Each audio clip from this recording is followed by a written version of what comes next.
थियूं गोरी तुंहिंजी माहुन में, गोरी तुंहिंजी माहुन में।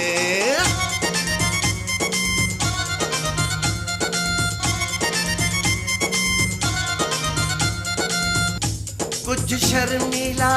कुछ नखरेला सजनी जाने नशीला,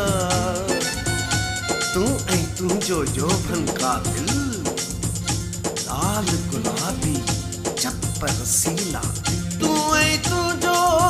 जोबन का दिल लाल गुलाबी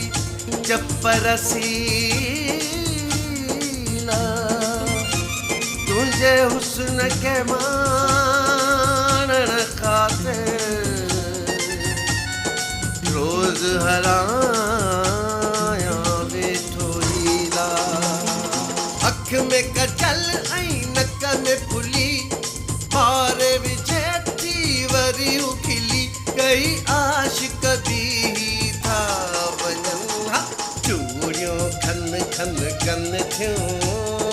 गोरी तुंहिंजी माहुन में, गोरी तुंहिंजी माहुन में।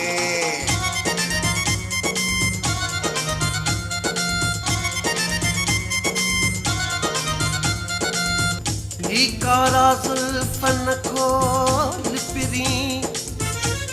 ईअं मूंखे तूं त न रोल पिरी, बेकुर्ब कणा ख़ैरात में तूं ही तुंहिंजे अॻियां थी बोल पिरी, बेकुर्ब कणा ख़ैरात में तूं ही तुंहिंजे अॻियां थी झोल पिरी, ही हिजर जी मौसम आहे पिरी, को वसल जो वक्त बि गोल पिरी, पेरन में पाज़े बजन गुज़रे जितां उते मुखड़ियूं टिड़न, कई आशिक बि था वञनि चूड़ियूं खन खन कन थियूं गोरी तुंहिंजी माहुन में, गोरी तुंहिंजी माहुन में।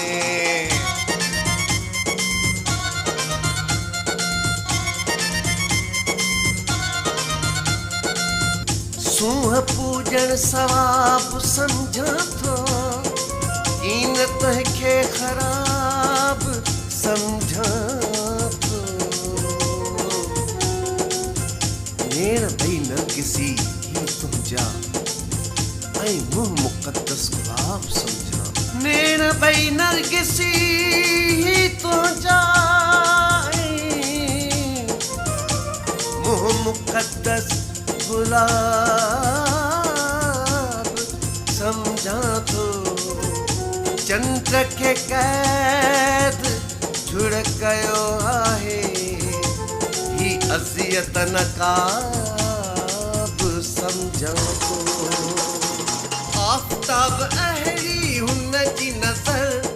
जादू जहिड़ो आहे असर, कई आशिक बि था वञनि चूड़ियूं खन खन कन थियूं गोरी तुंहिंजी बाहुन में,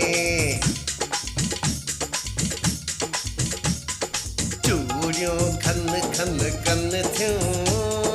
गोरी तुंहिंजी बाहुन में, तुंहिंजे नखरनि नाज़न सां तोखे ॾिसी अंदाज़न सां कई आशिक बि